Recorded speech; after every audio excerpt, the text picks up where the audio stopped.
आज सकाळी खोपोलीमध्ये जी हत्या झाली, ती हत्या भयानक, हृदयाला दुःख देणारी हत्या आहे.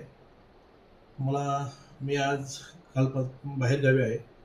मी आमच्या कर्जतमधील जे जैन समाजाचे सर्व व्यापारी वर्ग आहेत, त्यांची राजस्थानमध्ये एक यात्रा यात्रा असल्यामुळे राजस्थान, गुजरातमध्ये त्या यात्रेच्या कार्यक्रमासाठी मी सकाळीच घरातून 7 वाजता निघालो. 10चं माझं फ्लाईट होतं. मी सकाळी 7 वाजता निघून 9 वाजता एअरपोर्टला पोहोचलो आणि मी फ्लाईटमध्ये बसल्यानंतर माझा मोबाईल 1-2 तासासाठी बंद होता. नंतर मी फ्लाईटमधून 11 वाजता अहमदाबादला उतरलो. तेव्हा मला कळलं की अशी एक खोपोलीमध्ये घटना घडलेली आहे आणि ती घटना इतकी मनाला दुःख देणारी घटना आहे तर त्या घटनेचा जितका आपण निषेध करू तितका निषेध कमीच आहे. परंतु काही वेळानंतर मला हेही समजलं का जिथे ज्यांनी घटना केली ती घटना खोपोली शहरामध्ये झाली. खोपोली शहरामध्ये होऊन अनेक लोकांची त्यामध्ये नावं घेण्यात आली. त्यामध्ये दुर्दैवाची गोष्ट अशी आहे तर त्यामध्ये कर्जतचे आमदार महेंद्र थोरवेंनी कुठेतरी बातमी बघितली का तिथे त्यांनी माझंसुद्धा नाव त्या घटनेला जोडलं गेलं. ह्यामध्ये त्याचा राजकीय स्वार्थ साधण्यासाठी महेंद्र थोरवे या अशा गोष्टी करतोय.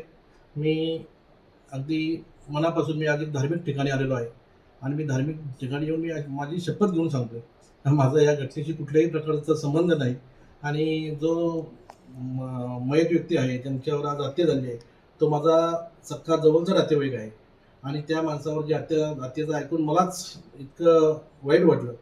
ती घटना बघून माझ्या मनाला एकदम दुःख झालेलं आहे आणि काही वेळानंतर समजलं का बाबा तो FIRमध्ये तुमचंसुद्धा नाव घेतलेलं आहे आणि महेंद्र थोरवे असतील, संकेत भासे असेल आणि त्यांचा भाऊ मनोहर थोरवे असेल यांनी पोलीस स्टेशनला काहीतरी मोर्चे काढले आणि पोलिसांच्यावर दबाव टाकण्याचं काम केलं आणि माझं नाव आणि भरत भगत यांचं नाव घेण्यासाठी त्यांनी पोलिसांना कदाचित हे केलं असेल आणि मला कर्जत असेल रायगडच्या पोलीस प्रशासनावर विश्वास आहे. विशेषतः रायगडच्या पोलीस अधीक्षक अचल दलाल मॅडम यांच्यावर विश्वास आहे आणि न्यायदेवतावर विश्वास आहे. मी असं कधीही चुकीचं असं घाणेरडं काम मी कधी करणार नाही आणि केलं असेल तर पोलिसांनी त्याची कठोर चौकशी करावी आणि जे कोणी आरोपी या गुन्ह्यामध्ये असतील त्यांच्यावर कठोर कारवाई झाली पाहिजे ही सुद्धा माझी स्वतःची मागणी आहे. आणि मी पोलीस प्रशासनाला सांगू इच्छितो जेव्हा तुम्हाला तपासासाठी माझी गरज लागेल तेव्हा मी आपल्या इथे हजर राहून आपल्या तपासाला मी स्वतः हजर राहील आणि मी आपल्या समोर येण्याचं मी काम करीन. मी या माध्यमातून ज्या कुटुंबावरती प्रसंग ओढवला आहे त्या कुटुंबाला मी त्यांच्या दुःखामध्ये मी स्वतः सामील आहे. माझे सख्खे नातेवाईक ते आहेत आणि मी माझ्या पक्षाच्या राष्ट्रवादी काँग्रेस पार्टीच्या सर्व कार्यकर्त्यांना सांगू इच्छितो, माझ्या नातेवाईकांना सांगू इच्छितो, माझ्या मित्रमंडळीला सांगू इच्छितो हे जो प्रसंग आपल्यावर ओढवलेला आहे ह्या प्रसंगाला आपण सर्वांनी संयमाने सामोरं जावं. आपला पोलीस प्रशासनावर आणि न्यायदेवतेवर विश्वास आहे.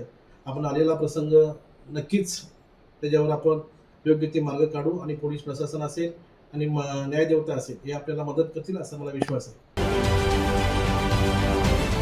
महाराष्ट्रातील सर्व बातम्यांचे विश्वासार्ह व्यासपीठ